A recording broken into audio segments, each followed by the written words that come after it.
So I kind of wanted to come on here just to talk about intercomplementary relationships. I made a post on Facebook about this, intercomplementary relationships, and a lot of people were like, "That's a made-up word. That doesn't mean anything." And I mean, it was kind of embarrassing because I posted it and everyone saw it, and most people were like, "I couldn't even read that fucking word. It didn't even make any fucking sense." But intercomplementary relationships, when I say that, I typically refer to how opposing sides complement one another.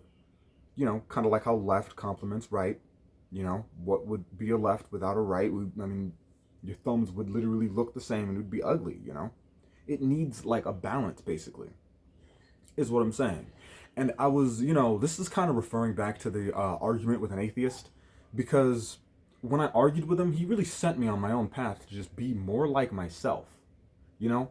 Like, I respectfully argued with this man, and I genuinely still do respect him as like a human being. Like, I consider myself closer to Buddhism than I do with any. Well, I'm kind of poly-religious, and I will say that I've had spiritual experiences in every single religion that I've experienced. Not all religions, just the ones that I've had. But back to intercomplementary relationships. This is kind of like a theorem to prove God in its own way. Because this is how it works, all right? So let's take fact and fiction, for example. I'm not sure if I said this in my other video, but let's take fact and fiction, for example. If fact is to exist, it needs fiction to be able to distinguish it from fiction. That's what gives fact its value. The fact that you could, you know, see things as fake. The fact that things could be wrong and things could be an error. That's what facts are for. They allow you, fiction kind of complements fact with realism so that you can distinguish certain details and features about a certain circumstance or, an object. The fact that the sky is blue, and as opposed to somebody who would be colorblind and would sit there and say, no, the sky is red. you know that would be fiction. And that's how they complement one another. And when you look at it that way, the only thing that really determines a truth is a collective decision, like, on it, a collective agreement. That's what makes something true. So if we are to all collectively agree that God is real, then God would be real. And that's just how the whole thing works. But this whole, like, ideology, this perspective, it can be manipulated. It can be altered, and it could be pointed in a wrong direction. Like, if everybody believed that rape is okay, if we all collectively agreed on that, it would never work. Because women don't want to get raped, men don't want to get raped. But if the wrong people have all the power, all the resources, then we, as like individuals and just random ass civilians, are going to suffer those consequences of their choices. And this is why it is so important that we all fight for what we truly believe in.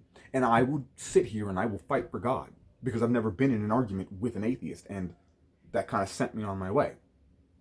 But back to intercomplementary relationships and why I'm doing this. If fiction is to complement fact with realism, then fact has to complement fiction with surrealism. Fiction complements fact, giving people a conscious understanding of what is true, while fact complements fiction with surrealism. It allows people to explore their creative and innate ideas, such as the unconscious realm or the unconscious world.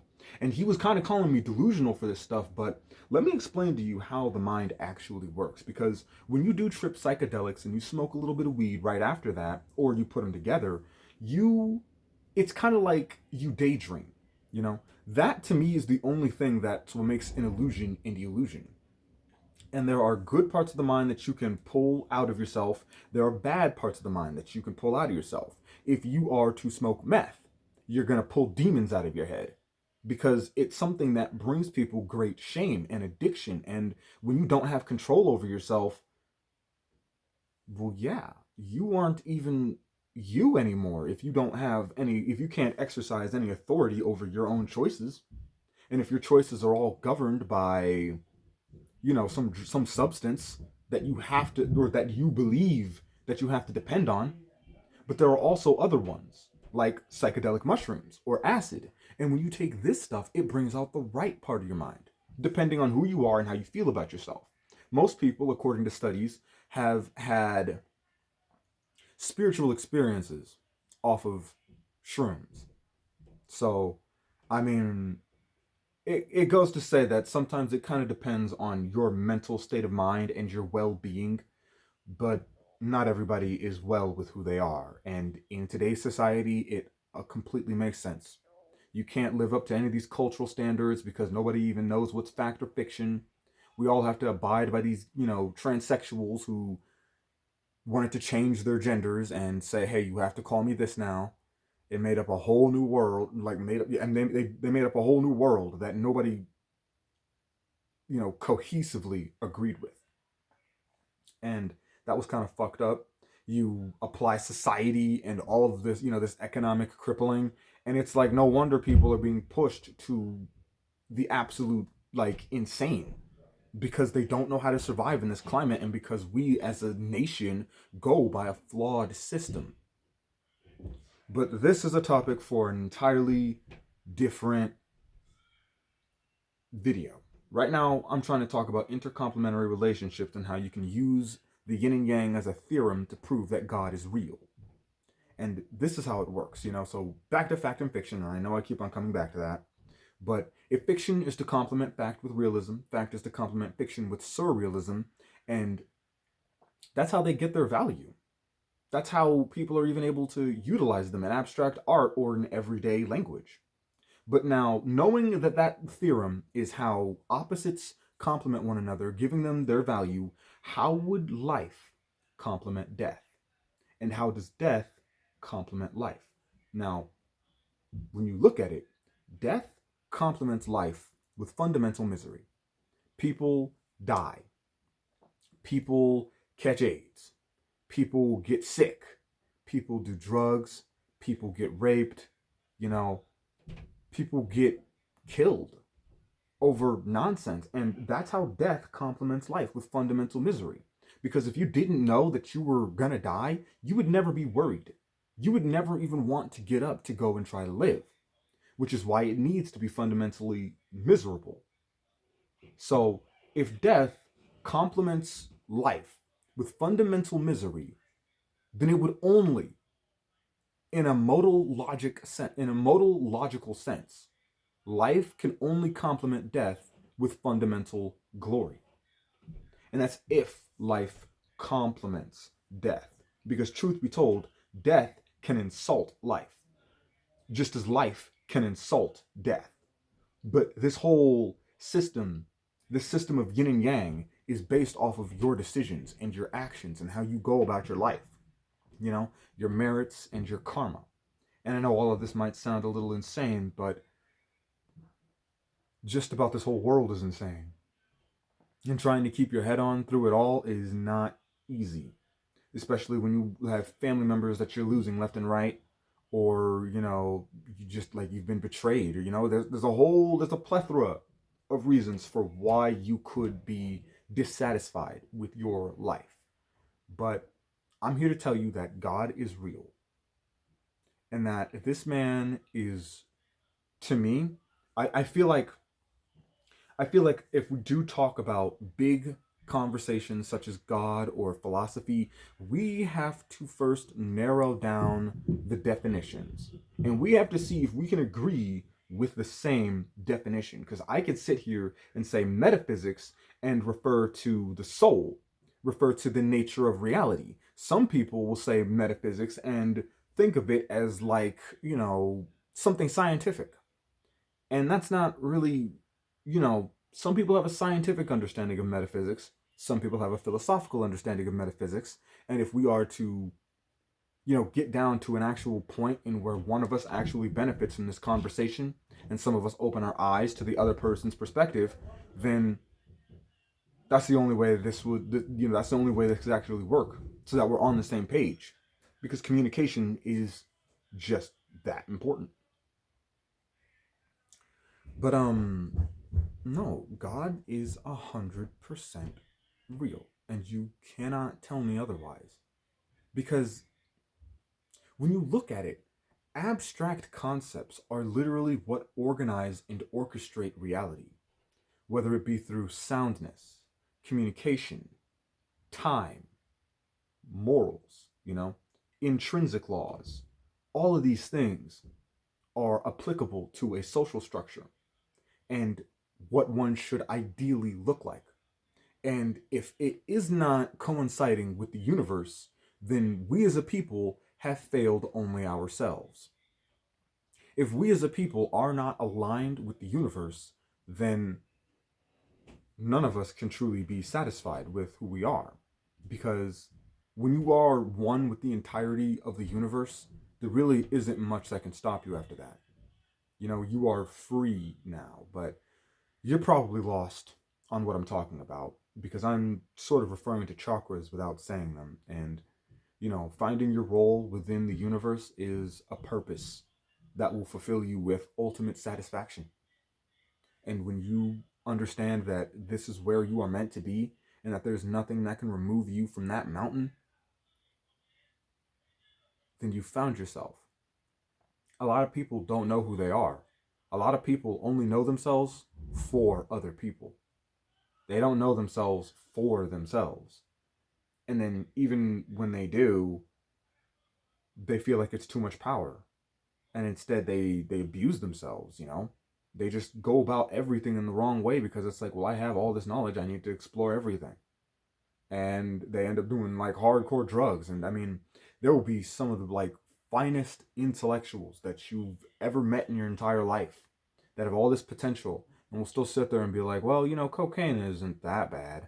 And you will watch their lives just spiral out of control, and it is insane.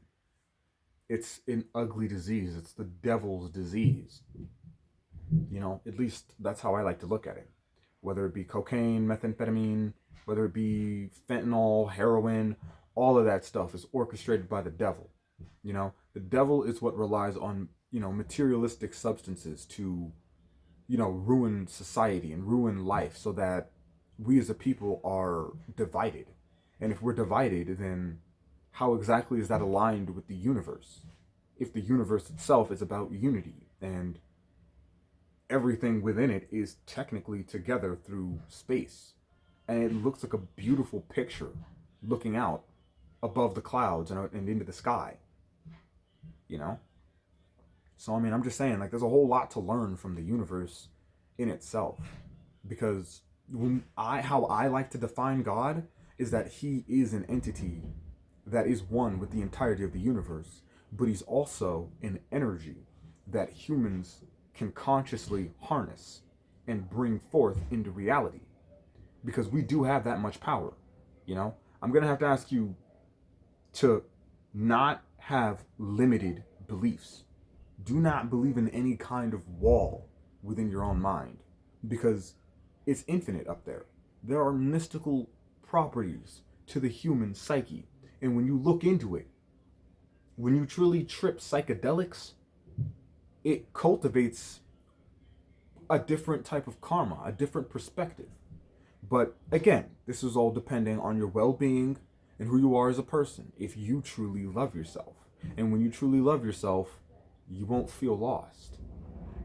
But this is about how you fundamentally think of who you are. And I feel like shrooms take you there. Shrooms take you to how you fundamentally think you are. And for some people, they're nothing. I remember Bill Burr, he was talking about how you trip shrooms, how he was more of like an alcoholic, more just a drinker. And that when he tripped shrooms, his experience was that he was lost. He was just in an empty void and he hated it. And that was just how he is in his head, But for me, when I get inside my own head, it's not like I take it in the wrong way, When I trip shrooms, it's an entirely different experience, So why is it a different experience if it's not based off of something fundamental to us as a people? It just has to be. But I think that was enough for this video. Intercomplementary relationships, how they all work, my definition of God, and why we as a people need to start collectively agreeing that he is real. Because the only thing that really defines truth is a collective agreement on certain things. You know, we all collectively agree that today is in fact Friday. We all collectively agree that as of right now, of this recording, it is 11:49 in the morning. So it takes a collective decision. It takes collective decisions all around to make something true. And if those two things are on opposing sides, then one side is lying. One side just isn't true. Or maybe it's true, but just not as insofar as the other one is. And, you know, misconceptions, miscommunications, they happen all the time. So, honestly, we as a people need to sit back and try to understand one another. Not to try to fight, not to try to hurt, just to sit back and just truly talk. Because that is the only thing that's gotten us to the point where we're at right now. So, I hope you take this video with a grain of salt. Maybe. I'm not sure if I'm saying that right. But, yeah. I'll come out with more videos soon.